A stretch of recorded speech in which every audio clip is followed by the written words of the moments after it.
Hello, everyone. How is it going? My today's guest is a multilingual, international, and global SEO expert, Chris Raulf. Originally from Switzerland, he is the founder of Boulder SEO Marketing. He is a training expert and also teaches university students at the University of Strasbourg. Chris, excited to have you with us. How are you doing? Oh, good, good. How are you? Excited to Doing well, man. Staying home, but yeah, doing well. stay home. That's what we're Yep, supposed to yep, do, yep. right? I like your virtual background. That's where I want to be. Yeah, we went to Costa Rica and Hawaii, and that's where I would like to be right now. So hopefully, when this all is done and over with, we'll be back at the beach. Hopefully, man. So, Chris, it would be great if you could please introduce yourself and tell us about the exciting things you're involved with. All right, cool. Yeah, I'll keep it short and sweet. Again, my name is Chris Raulf. I'm originally from Basel, Switzerland, moved to Boulder, Colorado about 20 years ago for 6 months. I'm still here. I love it. It's a very quaint town. It's now called Silicon Mountain because Hmm. Google has set up shop here. A lot of tech is here, which is a great fit for my line of business. So I got into search engine optimization even before Google was called Google. They were called Backrub back then. Oh, Maybe wow. if yeah, maybe a few of you remember that. You don't So look I, that old, man. yeah, man, I'll be 50 You're this year. fit. No, so yeah, I got into SEO at the very beginning, and basically grew up with SEO over the decades. It's hard to say, but that's it's reality. So I taught everything myself. I learned what is needed to be successful with search engine optimization, digital marketing. And then, yeah, so I moved to Colorado, gosh, about 20 years ago. I worked on the client side. I was a marketing executive for, software companies, etc. And then at some point, I just had it. I had enough with corporate America. Hmm. I took a shower after I read my horoscope, and it said, if you don't change your life today, you'll regret it forever. I made a decision that I'll quit my job. I got out of the shower with my towel around, wrote my letter of resignation, put up a website, and I guess 6 weeks later, I was like already profitable. Started with trainings. Uh-huh. That's what I love to do. I love to teach, speak globally. Uh-huh. So, well, I had an agency that was growing relatively fast. My passion was always to teach and speak about SEO, Hmm. digital marketing. So I guess over the years, I have made a name for myself. So, I now get invited to speak all over the world about digital marketing, SEO, international SEO. That drives gets us a lot of exposure, so I never really have to do sales, right? All People right. really want to work with us, so it's a great position to be in. Yeah, that's a little bit about by myself. Well, that's a lot. I mean, like I said earlier, excited to have you. Chris, I mean, I would like to start with the current situation going on. The coronavirus pandemic has created a lot of uncertainty. So Yeah. what are the good niches to work with these days? And how do you retain clients, man? All right. So your first question, obviously e-commerce businesses are thriving, right? Any site that has supplies that we need right now, Hmm. they do amazing, you know. Then also the food industry, I mean, groceries, any, Grubhub, these sites that deliver food, basically any service that's needed right now, they are doing amazingly well. So I've been seeing, a lot of restaurants have been reaching out. Their website was not up to par with what's happening right now, right? They have to update their website. They Right. have to make sure that the menus, to go menus, are up to date, posted, etc. So basically, it comes down to supply demand. The stuff that's needed right now. You have to make sure that your website is updated, optimized for search with the right keywords, because that's what we're looking for. right now. You and I, everybody's affected by this, right? Oh yeah. Yeah, and then, how do you retain clients? Well, I mean, I would say, we lost, everybody probably lost, if you're in the digital space, we probably lost, 40 to 60% of our business right now, simply because a lot of businesses, our clients, were not prepared for what is happening right now. Dentists are closed. We work with a chain of dentists, so like, sports studios, etc. All these businesses, they don't have money come in right now, or very limited amount of money, so they're asking to pause their campaign right now. So we try not to lose them completely. Stay in touch, educate them. So we're doing a lot of complimentary webinars right now. Just keep in touch with your existing clients, because the cost to acquire a new client is so high, right? You don't want to lose that. So make sure, like, over service them, provide free guides, do video tutorials for them. Just keep them engaged, because they will come back if you keep that momentum going with them. Right, right. So, Chris, I mean, I know that you love international SEO. You speak a lot about it, and that's mainly what I want to discuss with you today. Because enough is always said about local SEO, but we never talk about international SEO, which is a different ball game altogether. And you're one of the few experts we have out there. So, my first question would be, which type of business should actually look at international SEO? And how do you do the cost benefit analysis? Great question. So, I mean, the internet, let's take a step back. The Mm-hmm. internet has completely changed how anybody can do business nowadays. So, nowadays, you can be a one-man shop, and you Mm-hmm. can be an international, multilingual, global business, right? Because Right. it's so easy nowadays to put up a website, to translate, localize it. There are, machine translation tools that are now actually producing translated content of quality that is incredible. For example, one website is called Deepl, Deepl. I believe it's way better than Google Translate. So, I've done a few tests with my site where I translated a blog post from English into German, Mm-hmm. and shockingly, high quality. So anybody can actually create a multilingual website. You have to take into consideration, of course, keyword research, keyword transcreation. You can't just translate keywords. You have Right. to transcreate them. You have to find the equivalent. Let me give you an example. When I moved to the US, I went to a technology store, and I asked, where can I buy a handy? What do you think that is? A handycam? No. So that's a term that we used in Switzerland for a smartphone. Oh, okay. And Yeah. I thought handycam. Yeah. No, so that is the keyword transcreation process, right? You can't just assume that people in a different culture or locale uses the same term.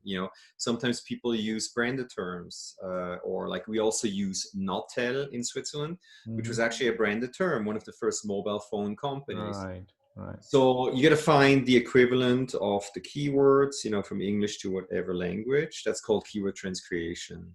Because then, only then, you can properly optimize the localized translated versions of your website.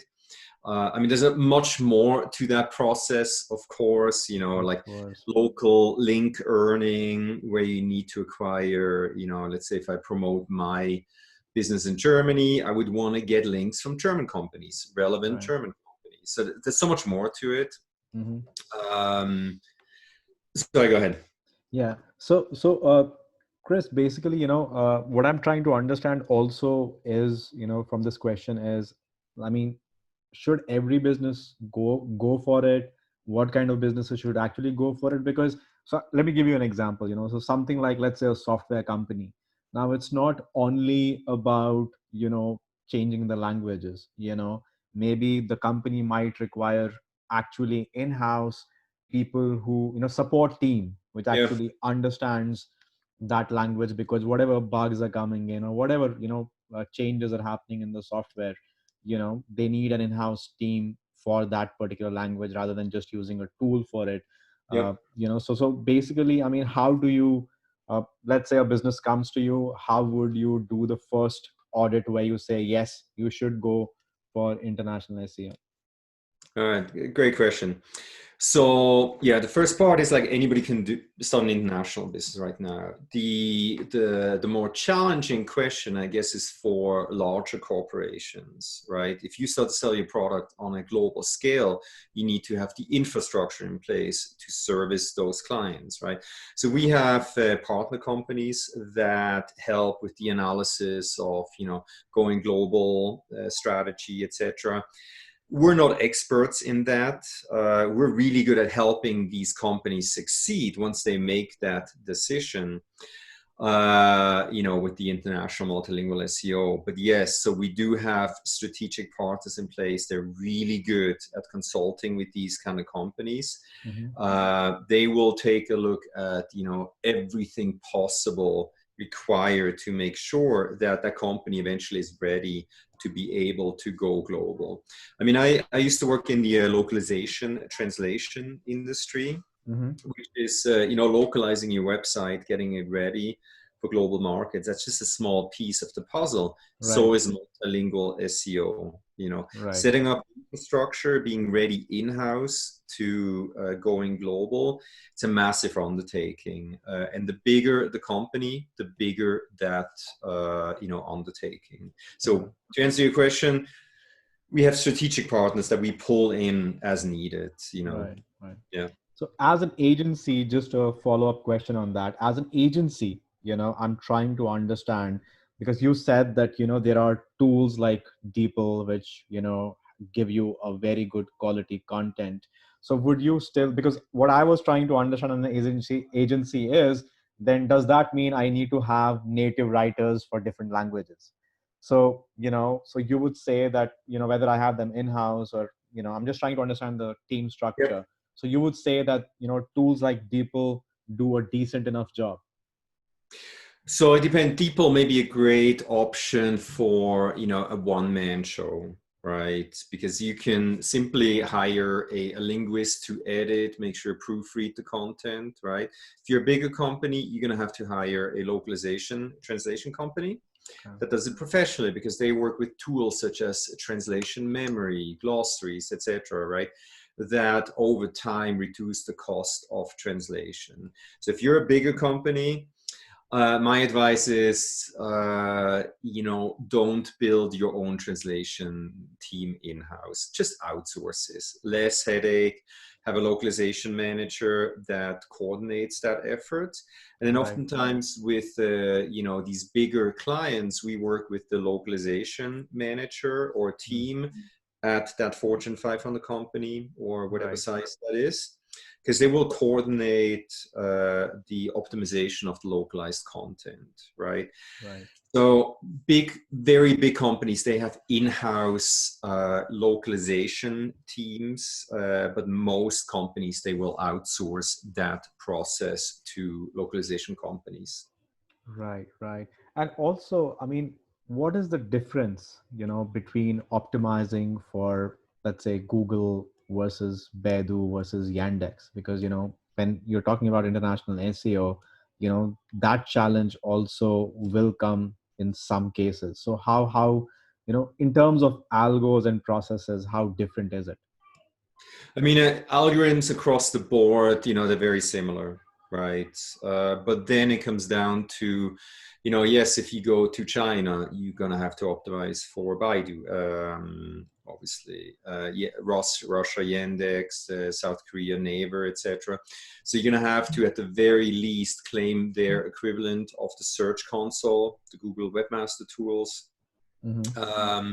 Then there are very specific things such as, I know for a fact Baidu loves local links from other Chinese companies. They value them way higher than a link from another country.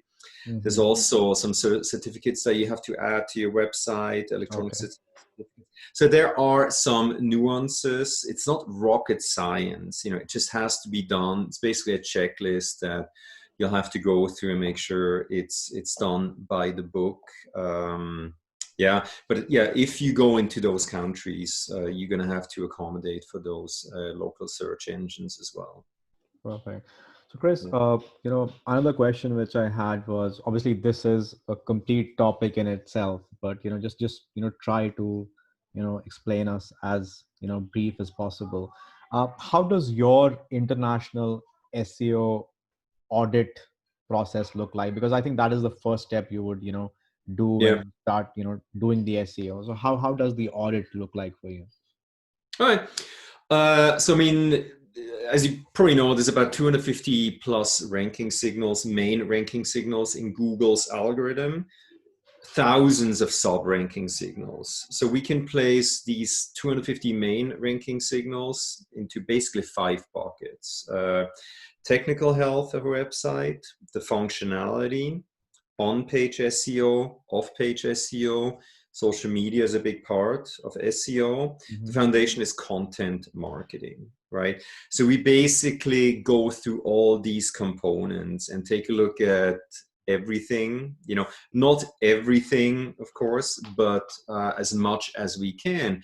And we try to take a look at, okay, this is okay, this is, not okay. It's just like assess what is the current state. Take a look at the overall landscape in relation to all these ranking signals. So that's basically how we approach these audits. And that's reality. The better we address all of these ranking signals, the better we'll rank, in the search engine results pages. Right, right. Talking about content, which everyone knows, like is the main thing. Uh, do you use like specific densities and parameters for word count, keyword density schema, or just look at the top 10 and see, how they're doing it? Well, I mean, naturally, we try to optimize each and every page for about 3 keywords, right? You don't want to go crazy, especially with the latest algorithm updates, bird and eat. If you guys are not familiar with those updates, just do a Google search for like Google bird, Google eat. Google is getting smarter and smarter. So we're actually getting away from traditional SEO. I mean, we still have to do those traditional things like keyword research, keyword mapping, then optimizing the meta tags, and then make sure that the keywords are included. But Google is getting smarter and smarter with their AI, with their RankBrain, to understand context. And we've seen tremendous results by trying to take our SEO hat off and just put on our content marketing storytelling hat across all platforms that our clients are using to communicate with their clients. Because if you have an all-encompassing content marketing and storytelling strategy that takes into considerations, more traditional SEO strategies like I just described, Hmm. you will see results, tremendous results over a little bit longer term. But this is what it's going to take to be successful for a long time. So there are no hacks. It's a lot of hard work, and it's infused by these SEO strategies that we think are still working and that will be working in the future. Right, right.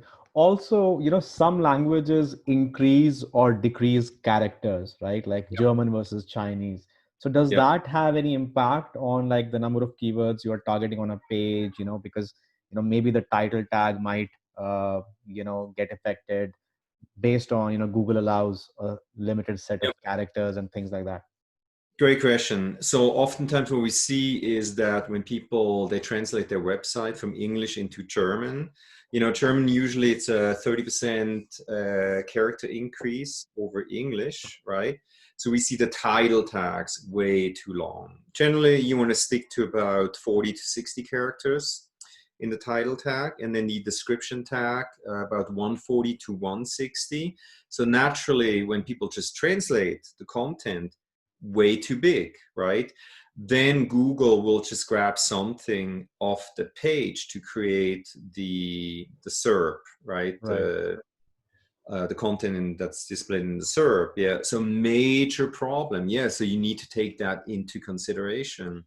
So we'll obviously have trained staff that specifically knows how to create those optimized meta tags in the new target language. That's Right. one issue. We usually try to stick to the same amount of keywords that we're using. But that is probably one of the main issues that we see, that they just translate the website and then it's completely out of whack and doesn't do any good anymore.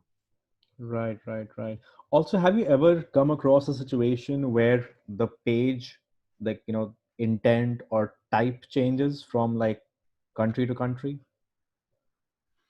What I'm trying to say is, have you come across any situation where the intent of the page changes from country to country? Let's say a service page versus a blog page. Um, I mean, generally, not quite sure if I completely understand the language. Generally, when you localize or translate your website, I mean, you have to take cultural differences into consideration, right? With Arabic speaking countries, languages, got to pay a lot of attention to certain cultural differences.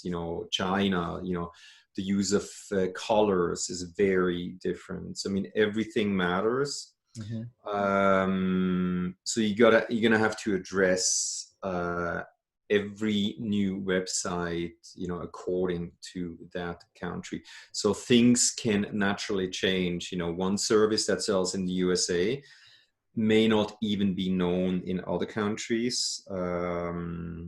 So yes, things can naturally change, and you have to address that. Right, Yeah. right.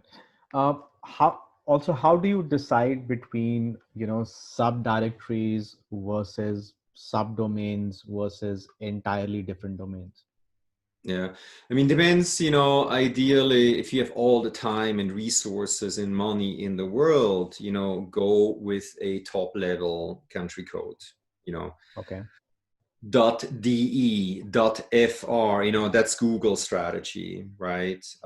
If you don't have all the time and money, I would go with language and country folders. So Mm-hmm. Boulder SEO marketing.com/DE-DE content for Germans in Germany, right? And then you can do DE -CH, that's German for Switzerland, right? That's probably the easiest way for any business to manage a multilingual website. Right.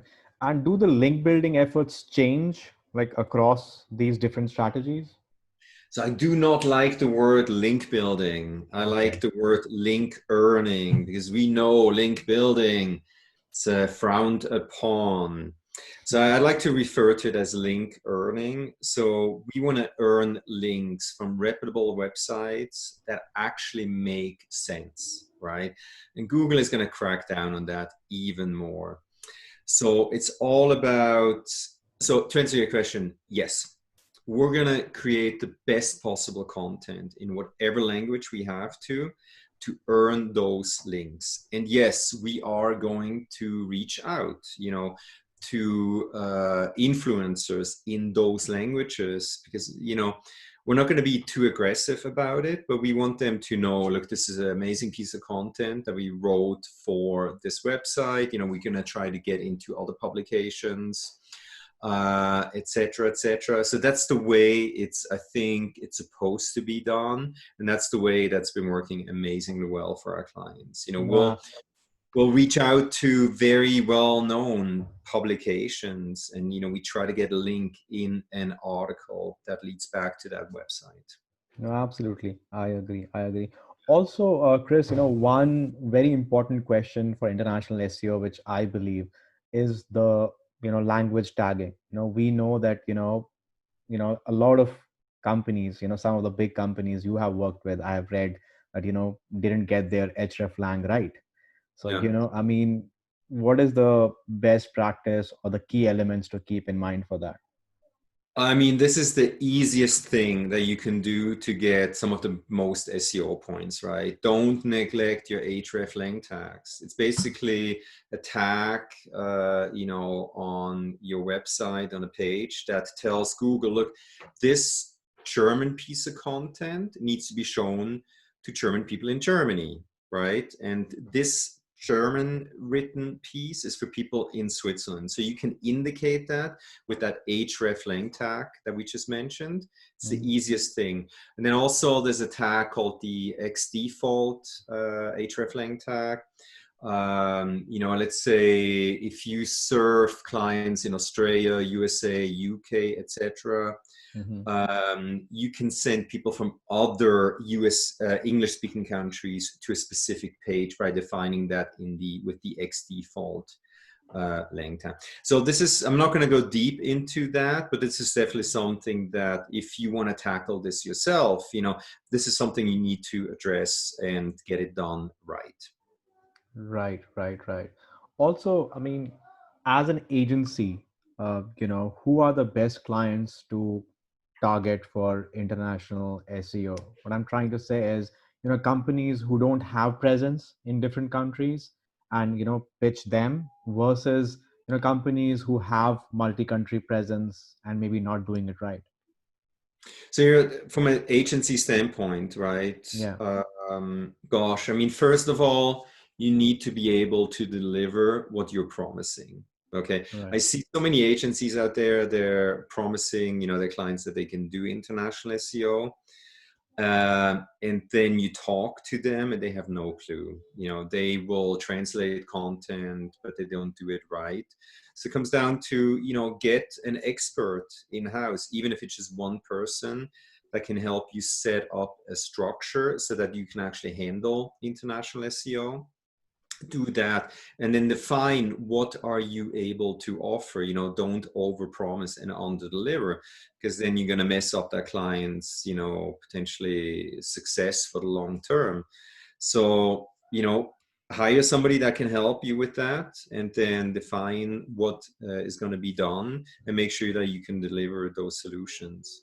No, absolutely. Like you said, I mean, extra flank is not rocket science, but still, Yeah, we see very often a lot of agencies not doing it right. yeah.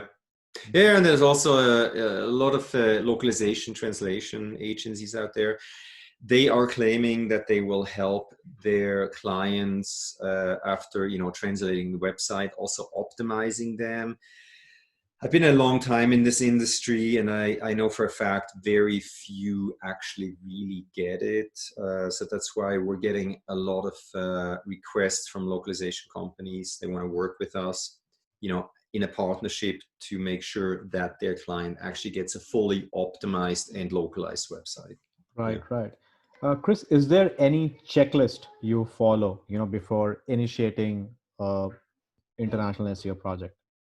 Yeah, I mean, and we have internal, processes, of Of course. course. It's like it's a long list that we put together over the years. So absolutely, SEO is not rocket science. It's a process-driven thing that if you stick to your process, you will see the results. You know, this thing is not a magic, Pandora box. No, it's just hard work, knowing, keeping up with the algorithm updates, making changes to your process. Yeah, that's basically it. And then, of course, having the right people to implement the right things. Right, right. I mean, I'm sure, you have come across many challenges, in your long career, but what has been the biggest challenge so far, which you remember as far as SEO is concerned? Oh, man. Um, Gosh, I was at a point where I was going to hire an agency because simply I didn't have the time to do SEO myself when I was on the client side. And I made the mistake to hire an agency without having full confidence in them. It was just like, I got to do it. It's going to take time off my plate. But then, that was back in the days. They overpromised and under delivered. They messed things up, unfortunately. So You know, that was probably my biggest mistake that I made, not fully investigating their capabilities and not staying on top of things, because it was just like, okay, one thing that I have to worry about less, right? Yeah, there's so many agencies out there. You know, there's a lot of good agencies out there. Hopefully, you know, yours and ours. But there's also a lot of agencies out there. Anybody can say they're an SEO expert.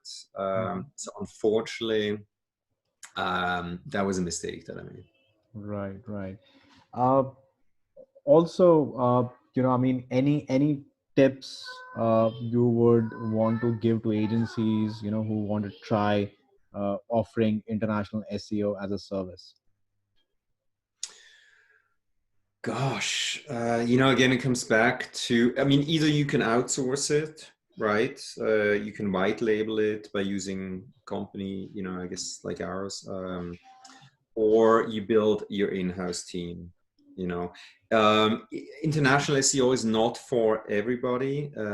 It's usually, it's big projects. They're very intense, very labor intensive, takes a lot of time to set everything up. Mhm. So if you don't want to deal with that, don't do it. I think, you know, once this COVID-19 thing is over, a lot of businesses need help with their source language SEO. So if Right, you're not 100% convinced that international SEO is right for you, don't do it. You're going to get yourself in trouble. You can offer it, but then find a good resource that you can contract with or white label with. right, right. Also, Chris, you are, these days busy with doing a lot of webinars, and, trainings online. A lot of your uh, going to places physically has stopped. So Yeah. how do you see the future? I mean, my first question would be, how are you loving the webinars as compared to the trouble of going and traveling to the places? And how do you see the future of online training? Oh man, actually, my wife and I, when we had coffee in bed, she asked me, "How are you doing? You know, you usually travel all the time," and I'm like, "Oh God, I'm ready. You know, I love to travel because I can pick where go. So I was cool, you know, pick cool places. Oftentimes my wife gets to come with, enjoy the trip. So I actually really love to speak at conferences because I think it's so important to meet people face to face. Webinars are great. I love doing them. I've been doing them for a very long time. It's a great alternative, but it's not the same thing as, you know, you and I meeting in Oh, person. And, absolutely. you know, it's not the same thing. Yeah, the Uh, networking is at a different level. yeah. You get to have a couple of beers together. But yeah, I mean, I totally agree, man. I mean, Yeah, it's not the same thing, you know. You know, I'd love to meet you in person, have a drink. You get to know each other on a different level.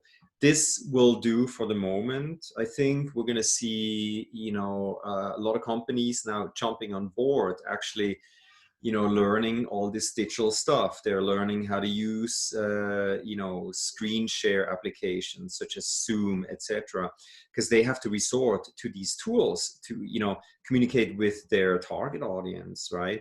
So I can see that a lot of companies, they will continue to do this. I mean, I certainly will continue to do webinars. It's a great way to connect with people, no matter what. But I will get back to, you know, speaking at physical conferences. Luckily, a lot of them already have been rescheduled. I was supposed to speak at 4 conferences in March, and they're now being rescheduled for August, September, etc. So yeah, I'm excited to see what's going to change, but I think a lot of companies, they will take advantage of actually learning how to do webinars. You know, these interviews that you're doing, which I think is very smart. People are looking to consume content like that because that's the only thing that we can do right now. If you are like me, you know, I do a virtual happy hour probably like every other night with, Oh, you know, not only family and friends, but also business partners where, hey, why not, you know? And, you know, keep it up, keep on doing this stuff, keep on, you know, communicating with the people no matter what. Absolutely. Well, Chris, I mean, thank you for your time. I know that, you're short of time, and, international SEO in itself is, complete. I mean, it's not something which can be covered in, an hour or, half an hour. But, still, it was great to, talk to you. I mean, we understood, the basics at least, where, you know, the essence of content, keeping in mind the local culture, the href and, all the important stuff which you gave us. We will definitely share, your details with our audience as well, so that, they can follow you, maybe, follow your webinars and training sessions. And we will definitely, try to have more discussions with you in detail about specific topics, and try to learn more from you, in future. But thank you so much for taking Oh, the you're welcome. time and, being a part of this. Absolutely. For resources, my personal website, chrisraulf.com. Just go to the blog. There's a lot of guides that I wrote. So, feel free to go there for additional information. Um, yeah, and I look forward to staying in touch, hopefully doing a panel, sharing additional knowledge. Thanks so much for having me. This was a blast. Until next time. Yeah, man. Until next time, you take care. Thanks, you too.